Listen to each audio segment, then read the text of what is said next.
sit in the center.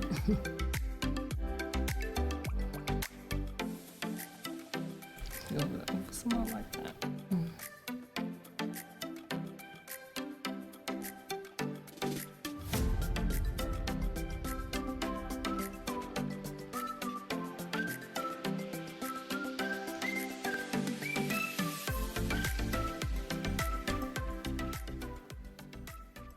Good morning, good morning. Happy Monday. Woo, it's been a rough morning already on the way to the gym. It's just been traffic, but I am here today.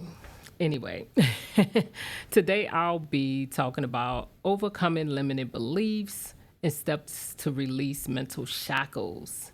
Welcome to Mondays with Coach Rice, where we dive into the topics that matter the most, your mental health and well-being. I am your host, Coach Rice, your professional certified life and health coach and trained mental health counselor. Happy Monday to you. Hope you're having a great morning. It's beautiful outside, and I just want to praise the Lord. I made it here safe and throughout all the traffic and the accidents that I had to ride through, but I thank God I made it here safe.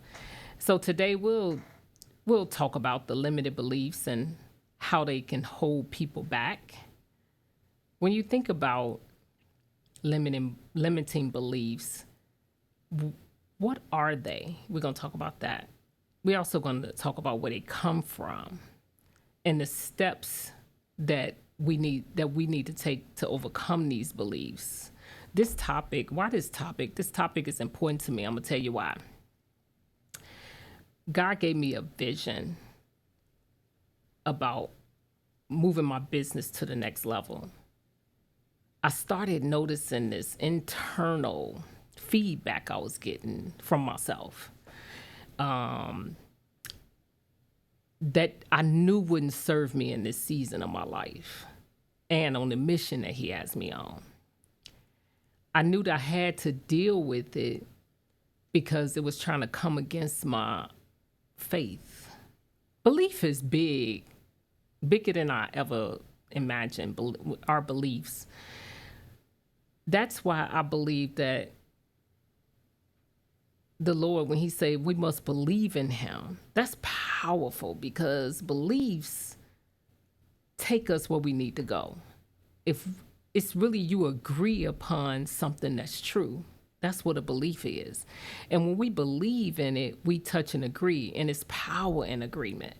So that's why I want to talk about this, because when he gave me the vision, and it's important that I believe what He gave me for me. And so I had to, when I felt this internal feedback, I had to deal with it. God was showing me my limiting belief that I needed to get to the root cause of. And so, as you know, my relationship with the Lord, He always teach me how to deal with things. And when He teach me, I come on podcasts and talk to you guys about it, because my life is a journey and I know yours too. So let's talk about what are limiting beliefs. You might want to get a pad out for this episode, because I kid you not, it blessed me. It blessed my heart so much to talk about it. It's blessing me so much to talk about it because I know what it has done for me. And don't think that just because you get this lesson the first time that you'll never have to deal with a limiting belief again, because they come in different facets. So a limiting belief, when I'm talking about this, by definition, it's a state of mind or belief about yourself that restricts you in some kind of way. That's why I use the word shackles. Negative thoughts or beliefs that constrain us and prevent us from reaching our full potential. That's pretty much what a limiting belief is. These beliefs are often false accusations that we have against ourselves that cause a number of negative results. Remember in one of my podcasts, I talk about thoughts drive behavior, and behavior leads to results and that we receive. And so that's why belief is so important. It's important for us to understand what we believe about something, because that's where our heart that's what our heart follows because we believe it's true. And remember, I said it's power and agreement. Let me give you I want you to sit back and think about what are some of the examples of like limiting beliefs that you may have encountered. I'm going to name some and see if you kind of resonate with it. I'm not good enough is one of them. I don't deserve success. People won't like me if I'm successful. I'll never be as good as others. I don't have the right connections. I'm too afraid of failure. I'm too old to start something new. Anything resonate yet? I'm not smart enough. I don't have enough experience. I'll never be financially stable. It's too late for me to make a difference. I can't trust anyone. I'm not worthy of love. Why do you think I call it mental shackles? As you hear it, can't you see the shackles, the chains that's blocking you from moving forward to your full potential? I use the word mental shackles as a metaphorical term used to describe our psychological barriers and constraints that limits our thinking, actions, and personal growth. These shackles, they're not physical. Don't get me wrong, they're not physical. They represent limiting beliefs, fears, doubts, negative thought patterns that we deal with, much like physical shackles, chains that restrict somebody from movement. That's why I relate it to mental shackles. And I use that term because it makes me, when I think about limiting beliefs, it's so soft, right? But when I think about shackles, it kind of put me in the mind of like, I need freedom. And I honestly, I'm the type of person, freedom is one of my, core values. I gotta have a sense of freedom. And so shackles makes me say, I hate this thing. I need to deal with it, and I don't need to have it in my life. You gotta hate something so bad to get it out of your life. The pain gotta be excruciating sometimes to stop doing the dysfunctional behavior that keeps us in these patterns. For example, if someone has a fear of failure, that fear can't act as mental shackles. What it does, it prevents them from taking risks and pursuing opportunities. So that's going to hold you back at the end of the day, because you're not going to take the risk. You're going to see failure as a negative thing, and it's really not. So I want you to ask yourself 2 questions. Number 1, what do you believe about yourself that may not be true? Number 2, what excuses do you often use or not? What excuses do you often use for not pursuing your goals? I'm sorry, that's what I meant to say. And as you ponder on these questions that I talk about, I want you to think about where does these limited beliefs come from? So that's what I'm getting ready to talk to you about, because in order for us to get healed, we have to understand the root cause. And I'm big on that. If you don't understand the root cause, you really will hit the surface, and I don't want you guys hitting the surface like for something that we want to pull out the root, right? So usually limiting beliefs are formed in our childhood, through repeated negative experiences. They influence, it's the influence of like social norms or upbringing or personal experiences or religious beliefs sometimes can hold us in those constraints. If we don't understand what scripture really means, we can be held in contempt. I'm not kidding. Because who the Son sets free is free indeed. Limiting beliefs are deeply ingrained in like assumptions, convictions that we hold about ourselves or others in the world, and it restricts our potential or hinder our progress. I'm gonna give you some why do we develop these beliefs these are serious beliefs, and they start usually sometimes in our early childhood development experiences. Because as children we absorb absorb beliefs from our parents, teachers, other authority figures that we look up to, right? And these figures they may be overly critical or discouraging, or had their own limiting beliefs, and they put it on us, and we adapt to these beliefs as our own. And so when we do, we have to figure out what that belief is. And this usually happened through negative conditioning. I call negative conditioning, which is repeated negative messages during childhood, such as you're not smart enough or you can't do that. And when we internalize this, and it shapes it really shapes our perception. So if I believe I can't do it from childhood, when I get to adulthood, those messages are very strong, and they show up in our lives, and they come up against us when we really don't need it. It's really to protect us. That's what we have to understand, that it's in the past, but it's here to say, hey, alert, alert. But our past use number one is childhood issues. Number two is past failures and traumas. Sometimes past failures, rejections, trauma events, they can lead to a formation of limiting beliefs because they act as a protective mechanism. For example, after failing at something, you may develop a belief that you're not capable of success, and you avoid it altogether.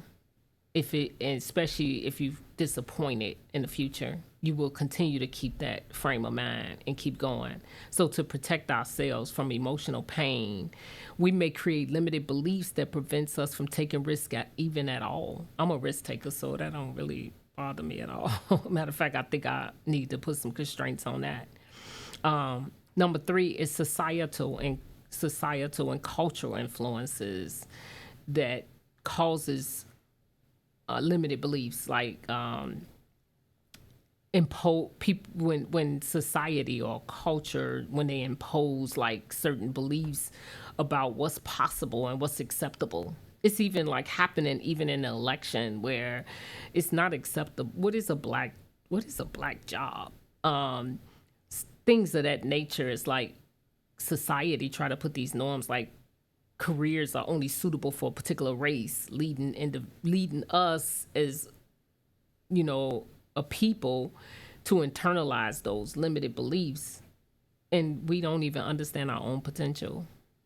And so we want to make sure that we pay attention to media representations and stereotypes that can reinforce those beliefs and keep us in a narrow space where we don't understand what is success. And so we want to pay attention to that's where one of them come from.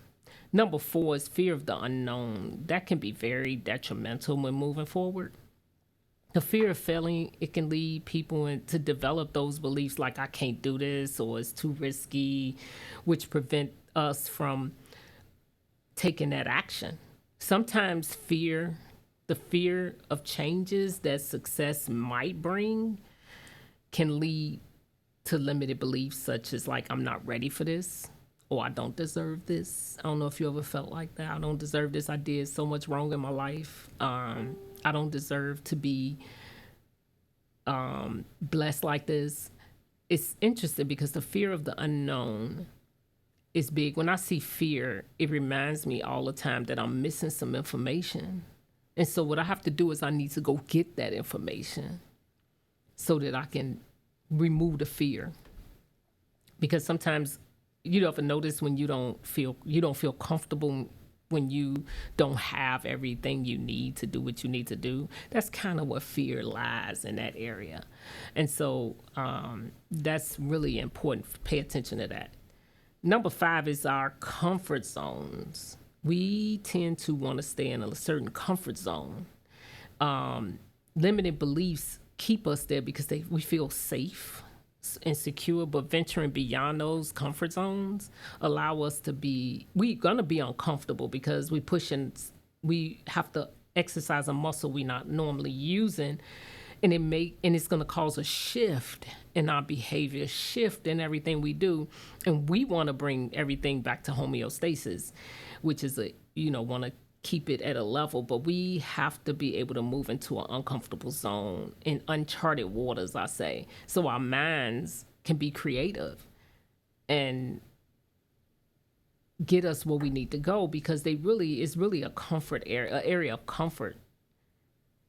You can't be comfortable and successful at the same time until you reach your goals. So change can be challenging and unsettling, but limited belief serves as a way to resist the change. That's why I felt like some resistance when God gave me this vision. I felt resistance, and I was like, this is not of you. You did not give me the spirit of fear, and you gave me the vision, so you're going to help me walk it through.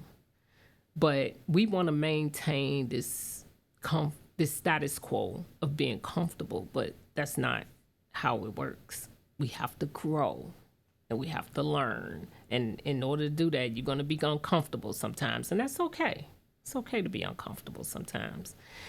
So another one is number 6 is confirmation bias. That's a big one and that's very important to know that you dealing with that, because we tend to seek out, when we have this belief, we tend to seek out information that confirms what the belief is, and then we ignore any information that contradicts it.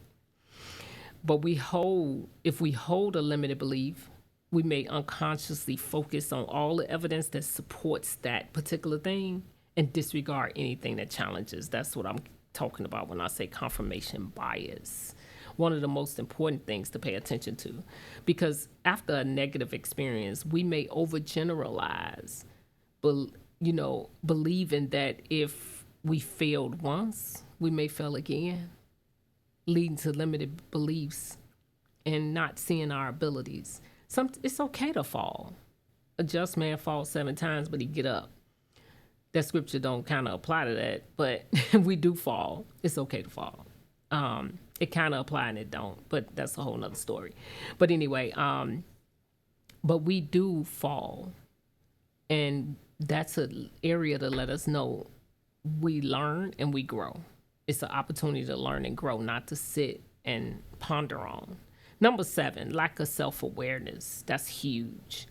Many limiting beliefs operate at the unconscious level, and so we may not be fully aware, and so they can influence how we our behavior and decisions, because we're not realizing that's what's happening. So we really have to have a sense of self-awareness. A lack of self-awareness and confidence can lead us to doubt our abilities and worth, reinforcing those limited beliefs. So we have to really understand what our worth is, so we won't operate in those limiting beliefs. But like I said, they come up, but we got to recognize when they come up. Don't overlook it.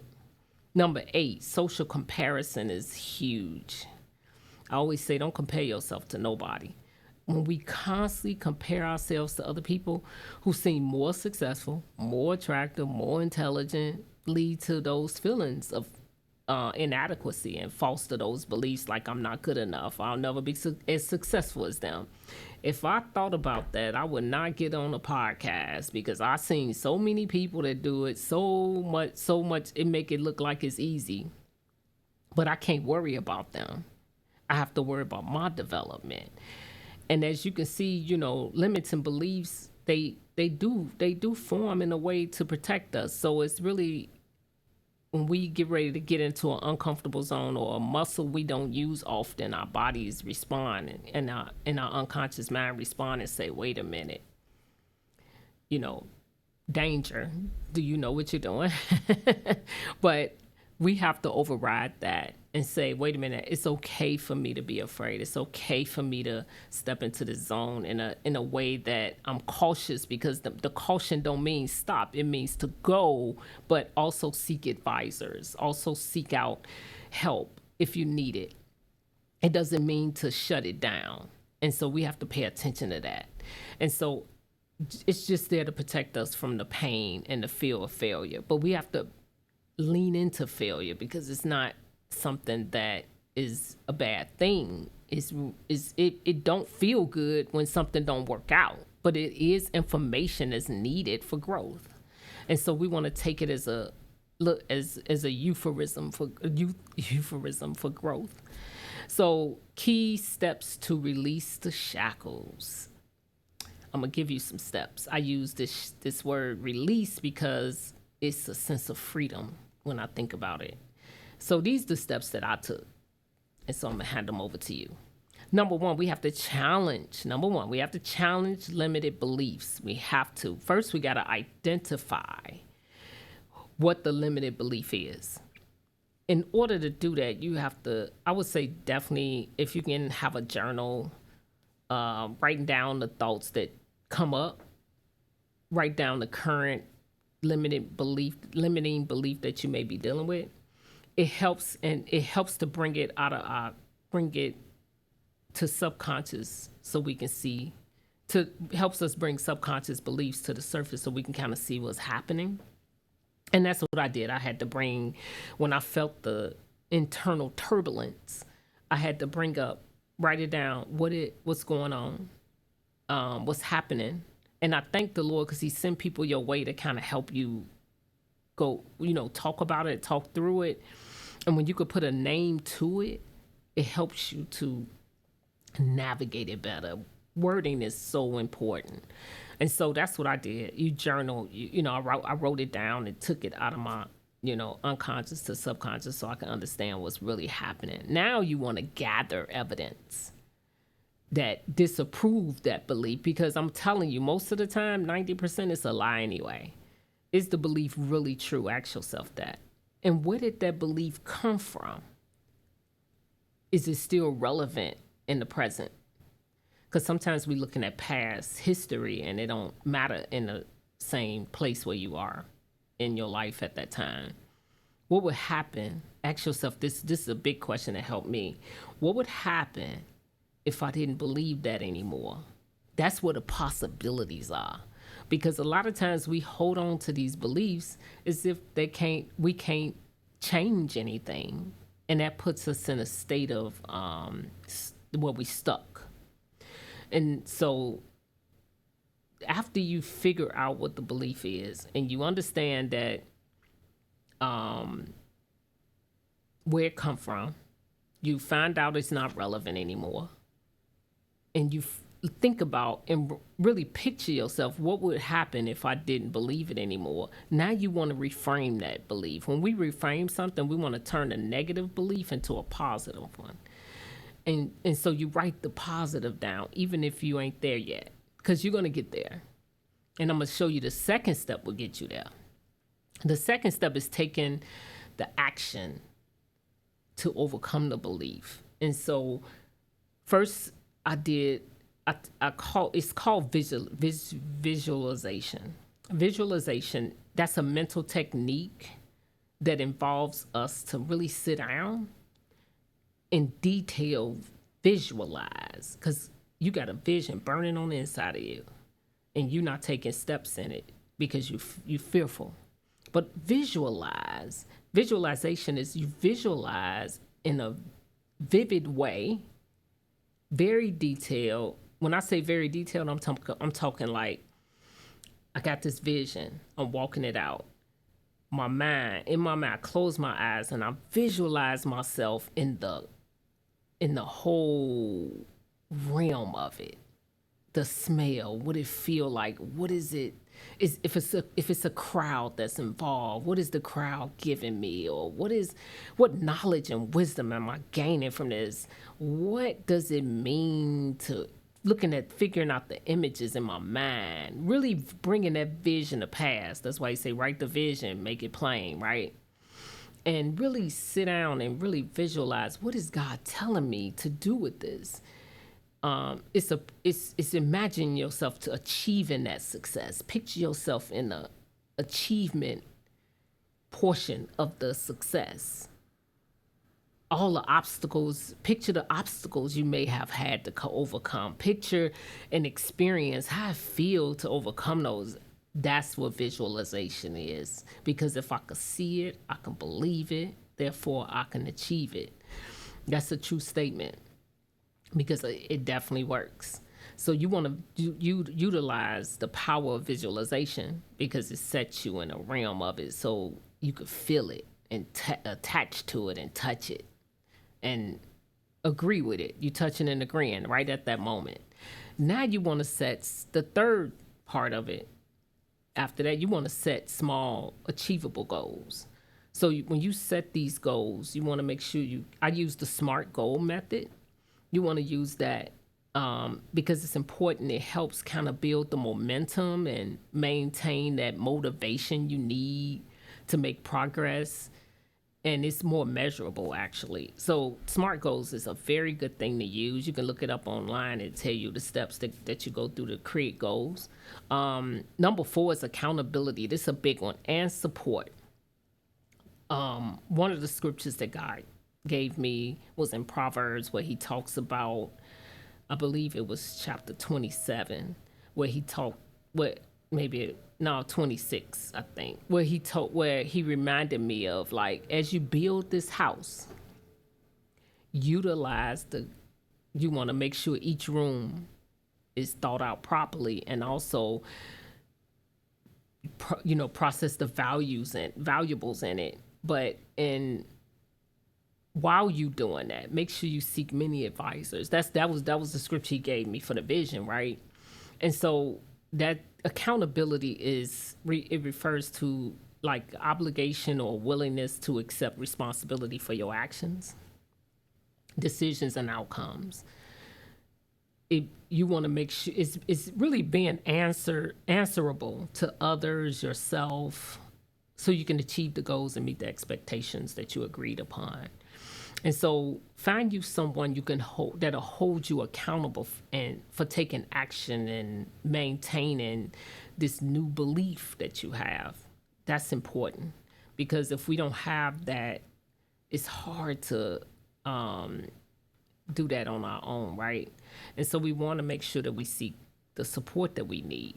So that's why I tell people, seek a coach, mentor, accountability partner, whatever that think about what accountability means for you and what will make you what will keep you on point, because everybody is different. So measure your level. What do you need for accountability? Some people can use themselves. Me, I need another person because I can justify things really easy. So another person really helps me kind of get over the hump. And so it helps me, and I need encouragement sometimes because I'm my own worst critic. These are things I know about myself, and I take that knowledge and I use it as power. And seeking support, so that's why I say seek support from a coach, mentor, somebody you value their opinion, or somebody you can partner with. That's important. That can give you a new perspective, but can really hold you accountable and call you out on your crap as well.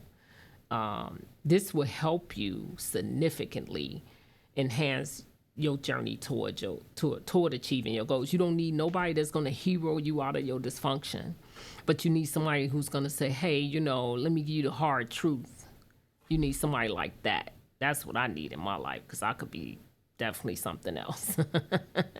Number 5 is key to sustaining that change. So you making all these changes. You have things in place.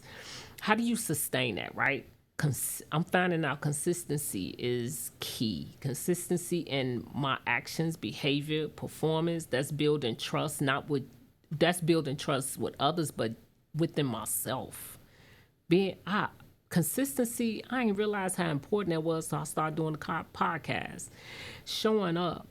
I show up for my job, but that's easy because I get something out of it, right? I get paid. When I was working in corporate America, I show up because I get paid. But when you really show up for yourself because you being consistent because you want to help somebody, that's a whole different thing. I show up because I want to help. I show up and be consistent in the podcast, but I'm learning that the consistency is helping me more than anything. But it also is tracking my progress. As far as like when I come on, I'm starting to see myself develop.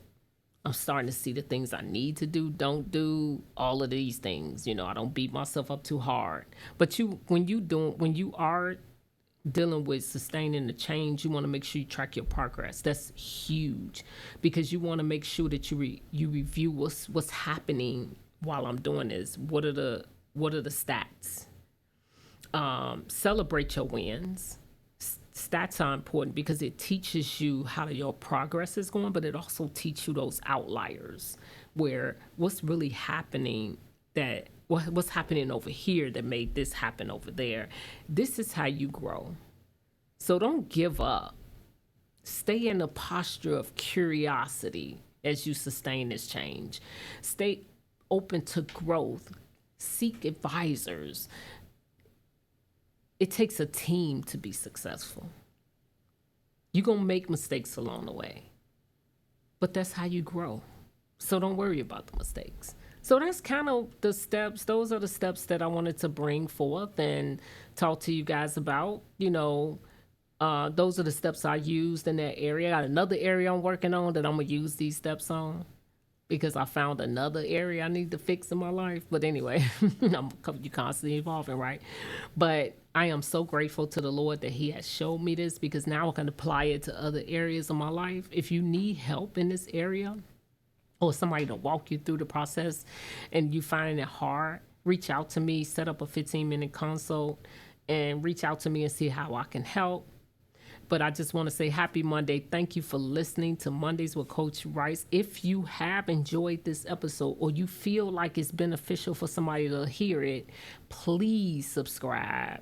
Please share. Please leave me a review on how these steps may have helped you. If you apply it to your life, I promise you it'll help. I kid you not, it helped me. And if you find some ways that you may see something where I tried this and this worked too, let me know. I'm always available for some ideas. And if you have any topics you want me to talk about that's important to you, reach out to me. Send me a DM me a topic. I would enjoy loving to supply you with things that you may need if I can.